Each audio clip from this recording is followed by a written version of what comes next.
Success Story Day here on Inspired Coach Podcast.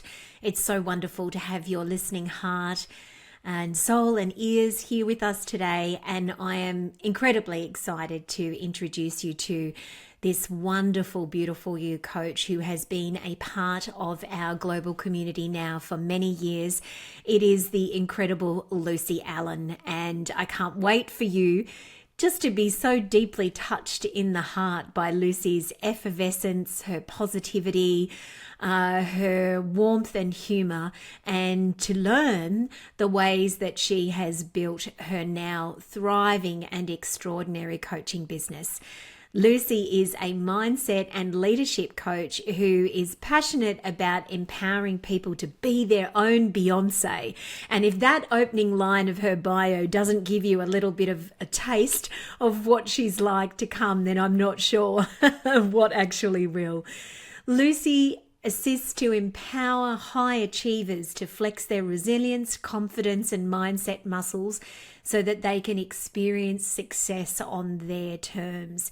And she brings to her coaching work over a decade of PR and marketing experience, including having worked with major brands such as the ANZ Bank, Optus, Red Bull, and Levi Strauss.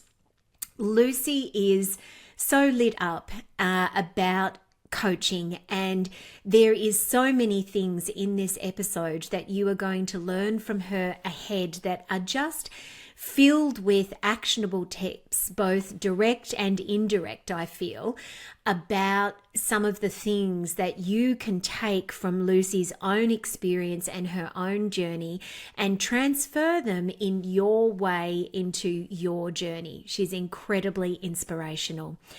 And everyone, wow, time for me just to let you all know that September 8th, it is D-Day in regards to our incredible offer, our bonus offers of the 24-month payment plan. If you need that to make your payments to become a life coach so much easier and spread out over time, a cool $500 off your enrollment, which is always super helpful. You could spend that $500, I'm sure, on many other things.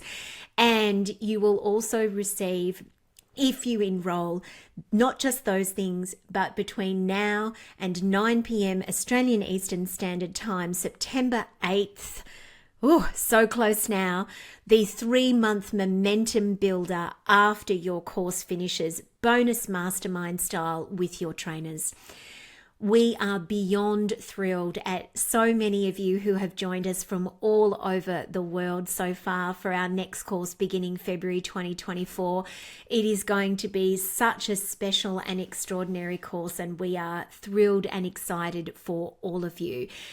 If 2024 is your year to become a life coach, why not avail yourself of these incredible bonus offers and join us now? Reach out to us. It's getting close now, so close, but do reach out to us if you need help or support with anything.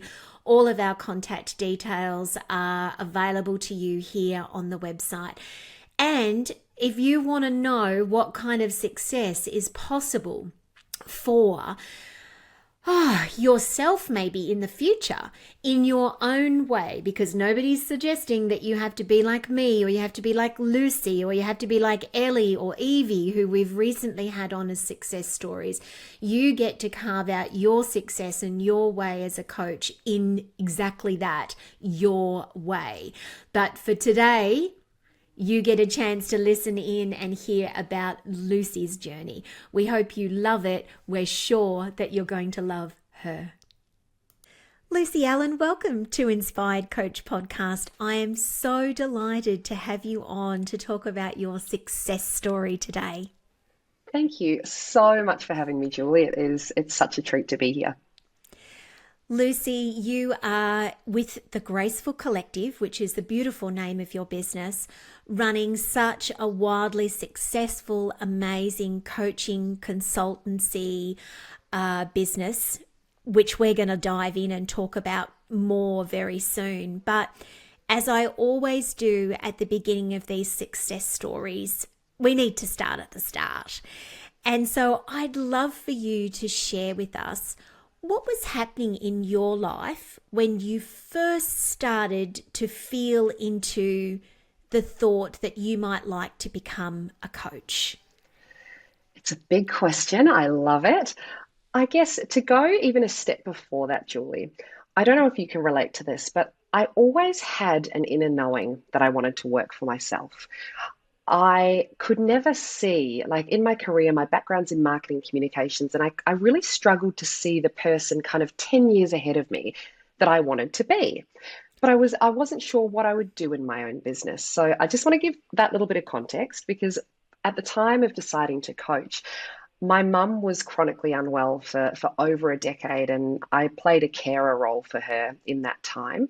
And she passed away in 2015.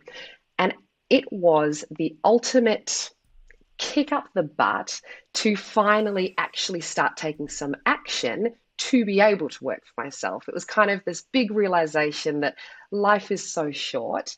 And as my mum said to me, sort of on her deathbed, the purpose of life is to find whatever it is that makes you joyful and just do more of that. It is so simple. And so I kind of took that concept with this yearning to work for myself and went, okay, well, what am I going to do? What brings me joy? I kind of felt, in the depths of my grief, I had nothing to lose because I'd already lost the thing that was most important to me. And I kind of went on this journey of just being really inquisitive about what other people did. And sort of considering what is it that comes really naturally to me? What is it that I love? And it kept coming back to, I just love people. I love learning about people. I love being in company with people. I love people. But I said to my husband one night, I mean, you can't make a business just out of people. Like, everybody's good with people, aren't they? And to which he said, babe, no. No, not everybody is good with people. That is not just a given human skill. That is such a superpower of yours. You don't even realize how good you are at it. Could there be a business, involved around people in some way? So I'm at the drawing board thinking, what does that look like? Do I want to go back to university and study psychology, or do I want to, I don't know, learn a bit more about human resources and human relations? What does that look like?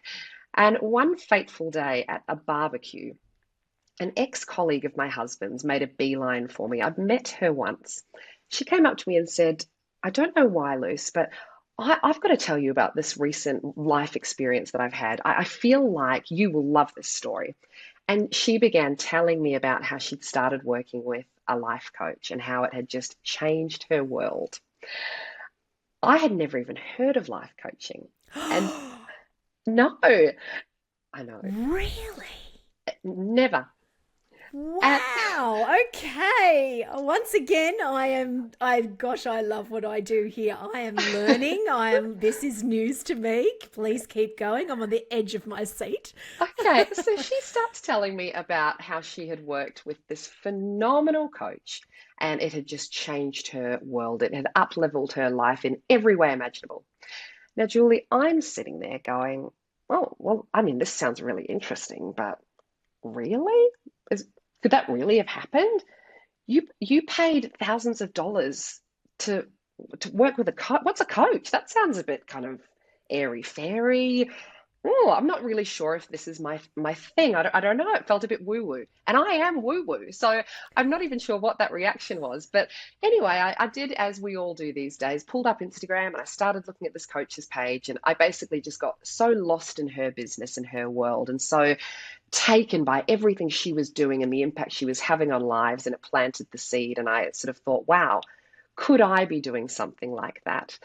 And some late night Google searches led me to Beautiful You. And I just felt this instant, again, knowing that I was meant to be a part of this community. And if nothing else, it would be a great experience to learn some new skills. And if I didn't make a career out of it, I'm sure it would help my life in some way anyway. Wow. Okay. Well, what a wonderful interconnecting journey of stories there that, as I just mentioned before, I did not know about you. And so before you even found us, you were in a position where you didn't even really know what coaching was. But also, I think very important that that entrepreneurial spirit or that belief that you would always work for yourself was possibly there. And that's not something I had. Mm, No, not at all. Raised on a farm, education, academic, always believed that I would just have, just in inverted commas, not that it's just a career. There was no one in my family that owned their own business. I had no role models in that area. It was not something that I ever thought would be on the cards for me. So the path that I eventually took was quite surprising for me and not something that I expected.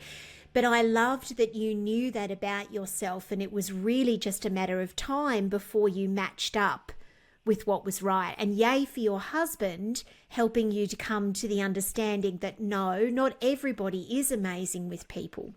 But he's right, you are, because after you've graduated, you've gone on to create this incredible business. And so I just want to pick up a little bit more, Lucy, on what you said, that you came into your studies thinking, I'm open minded here. If this is not going to work, at least it might be a nice thing to do for me. I might meet some nice people, that sort of exactly. thing. But something along the way there, obviously, at some point in time, switched for you, where you went, okay, hang on a second, this is it. Like, Mm. I now know that I really want to do this.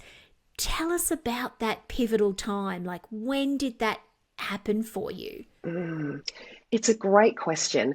At the time of studying, I was working in a very high-powered, very demanding role for a PR agency. And I took on the studies knowing that I would be doing my studies for 6 months around this job.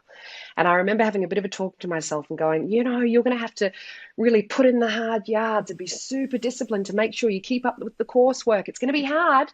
And honestly, Julie, I within a minute of starting to consume the content, I was enthralled. I was completely obsessed with it. I could not put it down.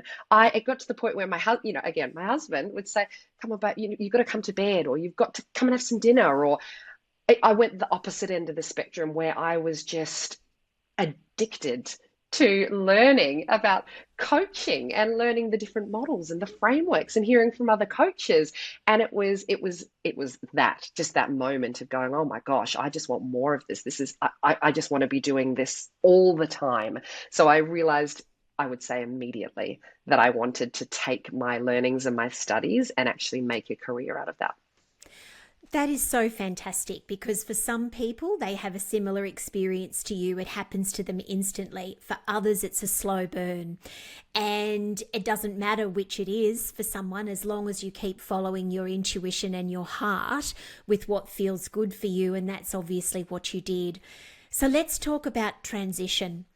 You've graduated, you've put as much of your heart and soul into your studies as you possibly could while working in this very high powered corporate area. Talk to us about the transition, because you're now in your business full time and doing that. So there has been some major shifts that have occurred for you since graduating and going from working to now being in your business. Tell us a little bit about that journey. Did it happen quickly? Was it slow? Was it planned? Unplanned? Did you have to take a big, big leap, or was it like little steps? Give us the Abs- goss. Okay, take me back. So, Yeah. initially, when I graduated from the academy, I positioned myself as a career coach. And I felt like I wanted to be the person that I had needed when I didn't know what I wanted to do. All I knew that what I was currently doing was not enough for me, or just wasn't quite right. So, my niche was, I want to work with women late 20s, early 30s who have reached that place in their career, and I'm going to do that through one-on-one coaching. And that's how my business started. And I fitted in the coaching in evenings and in weekends and on the occasional lunch break whilst working full time. What I found in that time is I really enjoyed that work, but I felt like I was missing a bit of a trick in that I'd built up this decade-long career where I had so many contacts working in big corporate organizations. And I would sit in these business meetings and strategy meetings, and I'd be thinking, oh gosh, you've just got to tweak your mindset on that. Or, there's a limiting belief that's holding you back here. Or I started to see things showing up in my corporate contacts where I thought, God, you could benefit from some coaching. That would just transform your world. And it sparked this idea of, oh, could I bring the coaching side of things to this corporate audience? And that would enable me to, tap into the contacts that I already have whilst serving them in a different way. So no longer the PR and marketing side of things, but serving them with some coaching models and some training. And so my business very quickly evolved, and it started by offering 1 hour lunch and learn sessions where I would come into corporate organizations and I'd do a lunchtime session on mindset, or a lunchtime session on resilience, or communications. And so I blended that professional experience I had with the learnings from the course. And honestly, it took off really quickly. There was huge demand, huge appetite and engagement. And so when I stepped out of the full-time gig and into my business full-time, I mean, yes, it felt like a leap, because I think saying goodbye to a guaranteed six-figure salary that you have become accustomed to for many, many years and stepping into just a bit of a question mark, it can feel daunting. But in the same token, I had sort of side hustled for about 18 months. So I had a pipeline of business. I felt like I'd already tested my products. I knew there was an appetite there. I knew people were willing to pay for this service. And so I guess it was a bit of a graceful sidestep into the business. Yeah, or even a graceful leap. Yeah. Because you're right. It is a daunting thing in all instances, I think, to let go of a guaranteed salary. And for every person that may be considering doing that in their coaching lifetime, there's nobody else that can know when the right time for that is you. Is that individual person. But there are certainly things that need to be in place, I feel, for that leap to feel graceful and not, at least even a little bit graceful, and not completely and utterly terrifying to the point where your nervous system is shot, basically, and you're just not going to be able to hold yourself. And one of those key things you've just mentioned there, well, many of them actually, is that you had a pipeline of business already. You had wonderful contacts that you were unafraid to lean into. And I want to talk to you about that a little bit more in a moment. And you had been testing and tweaking what you had been doing with your own flavor and spin for some time. In other words, you'd been doing the work. You'd laid the foundations. And so there must have been a part of you, I'm sure, that felt good about that and shored up by it before you made that leap. Absolutely. You're spot on. And then in addition to that, there were conversations between my husband and I where we were forecasting, okay, if the business doesn't bring in another dollar for 3 months, what are our savings looking like? Could we withstand that? Then what happens? Then what do I do? Do I pick up some consultancy work? So there was contingency planning as well to make sure, exactly to your point, that it wasn't completely overwhelming and felt like a gigantic risk. It felt like a calculated risk. Yeah, wonderful.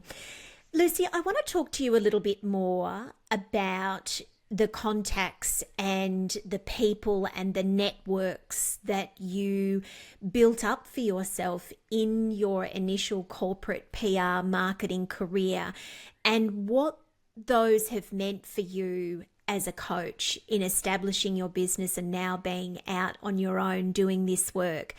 Because one of the things that I think is a really important message to get across to anybody that's thinking about becoming a coach and moving into any sort of niche or area. Sometimes what I see is that people almost feel like they have to leave behind their previous career. I don't want to do that anymore, and I'm moving in a complete other direction. And that can mean, and sometimes of course for some people that's necessary, but our prior life to becoming a coach and our prior work to becoming a coach can actually be a foundational part of it, can't it? Hugely so. And I would say, had I not capitalized on the career and the contacts I already had, my business would no way be anywhere near where it is right now. And I think, Julie, you hit the nail on the head. That was my misconception, thinking, well, now I'm doing coaching. Okay, so I'm going to park all of the marketing comm stuff because that's somewhat relevant, but not really. And now I'm going to do career coaching.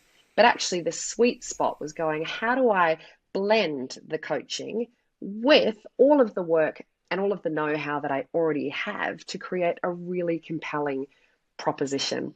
And, what I've found is my contacts, and I dare say everyone's contacts, are only too willing to help and to lean into what you're doing and to be a part of what you're doing. Um, uh, yeah, I can't even think of examples where I've reached out and said, could we have a coffee catch up so I can pick your brain or so I can share with you X, Y, and Z, and somebody's not been interested. So I think really the power of contacts and the power of community is essential in driving any business, let alone a brand new business forward. I couldn't agree with you more. And I think it's one of those under-tapped resources that a lot of people who are either thinking about becoming a coach or are in very new and early stages, not everybody, but I think many people are not leaning into and tapping into that part of their treasure chest nearly enough.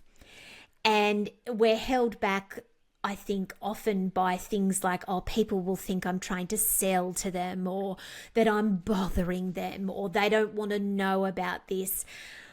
But we've got to move beyond that, don't we? We have to, if we really want our businesses and things to be successful in everything that we do, we have to try and take people with us, along with us for that journey.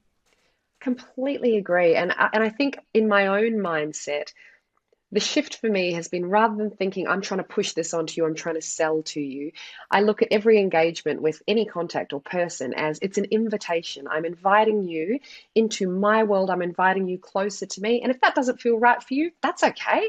But if it does feel right for you, I would love to have you step closer. And just that subtle shift of it's an invitation. If you don't invite people closer to what you're doing, how do they know what you're doing in the first instance? Your people, and you used to say this all the time, Julie, your people are out there. They are waiting for you. They are waiting for you. But if you don't show yourself, how will they ever find you? And when you're on the receiving end of that, when somebody says, oh, Luce, I'm personally getting in touch with you because I think you would be brilliant in my program, or I think you would really benefit from X. I love that. I think, oh my gosh, thank you so much. I would benefit from that. And you've just saved me now hours of work when I would go out hunting for what I need. You've gifted it to me on a platter. Perfect. What do I need to do? Exactly. And you know what? It also might not be for them, but it could be for someone that they know. That is the other thing, which then allows them to be of great service to somebody else. Because, for example, I have referred a very dear friend of mine to you for personal coaching. He worked in the corporate sector. He was needing a very specific sort of coach that had a lot of corporate experience. He wanted to work with a woman. And he came to me. He was too close to me for me to work with. It was not right for me. And I thought of you. And this is how we interconnect and get to know one another. And I happen to know that he went on to have a wonderful coaching series with you, which he still talks to me about today and how helpful it was for him. So sometimes it's not also, we can make the assumption, but I wouldn't share it with my friend Sarah because she doesn't do anything as it. Yeah, but Sarah has sisters and friends and she has other work colleagues, and you just never know. We shouldn't block ourselves off from people and talking about what we do because we shouldn't make the assumptions around what it is that that person needs or who they may know that may need it too. Completely. And there are so many moments I can think in my coaching business, Julie, where somebody will reach out to me and the intro will go something like this. Hi, Lucy. We haven't met, but I'm married to a woman that once worked with your husband and went on to meet his neighbor and then had, and it's like this 12 degrees of separation. And Yeah. anyway, I think you would, I think it would be great.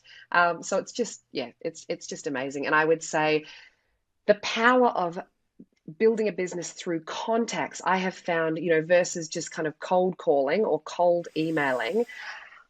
All my business currently, all my business comes through word of mouth, through someone, through someone, through someone. So I think, yeah, Mm, being able to tap into that is, well, priceless. it sure is. Lucy, tell us a little bit about what a week in the life of you as a coach and the Graceful Collective might look like, because every coaching business is different, and I know that you do a variety of different things that are really interesting. So if you have, I know that not every week is going to be typical, because there's just no such thing. There certainly isn't for me either, and I love that. But if you were having a week that was very vibrant, full, and had a variety of different touch points, what would that look like? Tell us a little bit about that. Well, let me tell you about this week because I think it's the perfect example of that. So, this week, I'm a mum to two young children, Julie, so I'm in my business part time. And so this week, I've got the pleasure of speaking with you this morning for this podcast interview. This afternoon, I am running a 50-person webinar on effective communication and collaboration. It's for an APAC team, so we've got people dialing in from all over Australia, New Zealand, and Asia. It's a 2-hour session, and this will feature primarily me sharing content and training them, but I always like to build in hot seat coaching opportunities as well. That's this afternoon. I have got a one-on-one coaching client tomorrow, so I do still work with one-on-one, in a one-on-one capacity. And this is for somebody who has stepped into a new role and is wanting to boost her confidence and her self-belief as she starts managing people for the first time. So a coaching session Mm. tomorrow. Thursday, I will be going to a networking event. It's for a past client of mine, seeing who's in the room, meeting some interesting people, be loads of fun. On Friday, I'm hosting the Packed Lunch Club, which is a brand new program that I'm offering. It's an online lunchtime learning series where I've got clients from all different organizations and even some of my one-on-one clients, and we get together for 45 minutes and I educate them on a skill critical to the future of work. This week, we're looking at the art of feedback. And again, there's hot seat coaching opportunities within that. On Saturday, I've got another one-on-one coaching spot. And then on Sunday, my husband and I are off to the AFL. He's hosting some amazing clients and has invited me to come along, and it's an unofficial networking opportunity. Amazing. What beautiful variety, and both at home and out and about in the community. And you're also a speaker as well. We have had you speak at one of our inspiration days, and you are absolutely beautiful and so wonderful at that. And it's just, I love hearing about different touch points in people's businesses, because I think some people make the assumption if you become a coach, then all you do in inverted commas, is work with people one-on-one. And in fact, it's just not the case at all, and it's so varied. It can be as varied as someone wants it to be. If you just want to do one-on-one, you can. Yes. But if you don't want to, you can do so many different things, which is amazing. Lucy, I'd love to ask you, let's really stick in your lane, I think, for this one, because for anybody that is listening to this right now and is in a career that is quite high pressured, demands a lot of them, long hours, that could be corporate, it could be also teaching, because let's face it, our poor teachers, long hours, also, that just anybody that's in a career right now that is not really satisfied. They're unhappy, they're starting to feel drained, that it's not really what they want to do, and they're starting to think to themselves about something else like coaching, maybe because like you, they love people and they always want to make sure they're working with people, so they're thinking about making a leap of some kind.